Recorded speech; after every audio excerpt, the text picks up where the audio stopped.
Je peux vous dire que vous mettez d'un côté les logos créés par des chefs d'entreprise ou des chargés de com, aussi bonnes soient-elles, et des graphistes, il n'y a pas photo. Donc là, aucune hésitation, il faut investir dans un graphiste. La première de couve, c'est la vitrine d'une boutique. Donc, elle doit attirer l'attention et susciter l'envie. Susciter l'envie, comment? En voulant ouvrir le catalogue et aller voir ce qui se passe à l'intérieur.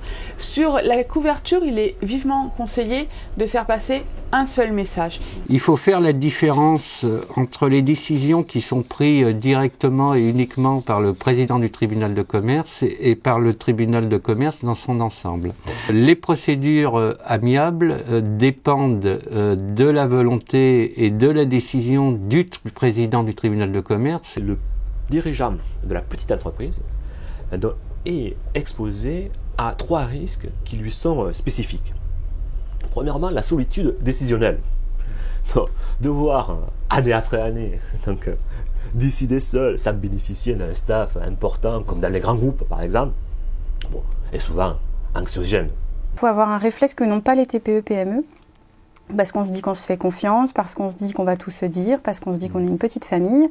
C'est de documenter au fur et à mesure la relation de travail. Il y a un contrat de travail pour commencer, il y a un avenant parce que le poste évolue, il y a une mutation, il y a un temps partiel. On documente tout au fur et à mesure quand tout va bien. L'incertitude aussi liée à l'extrême polyvalence. On ne peut pas être expert de tout, en fait. Donc l'entrepreneur, là aussi, est sujet à la peur de l'erreur. Voilà. L'impact émotionnel lié à la proximité avec le terrain.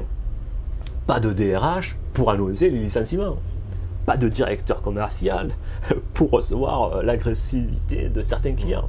La dernière de couve, elle peut se traiter de plusieurs façons. La dernière de couve, c'est la page qui fait le plus de chiffre d'affaires. Il y a de nombreux consommateurs, quand ils reçoivent un catalogue, ils ne commencent pas à le feuilleter par la première page, mais par la dernière.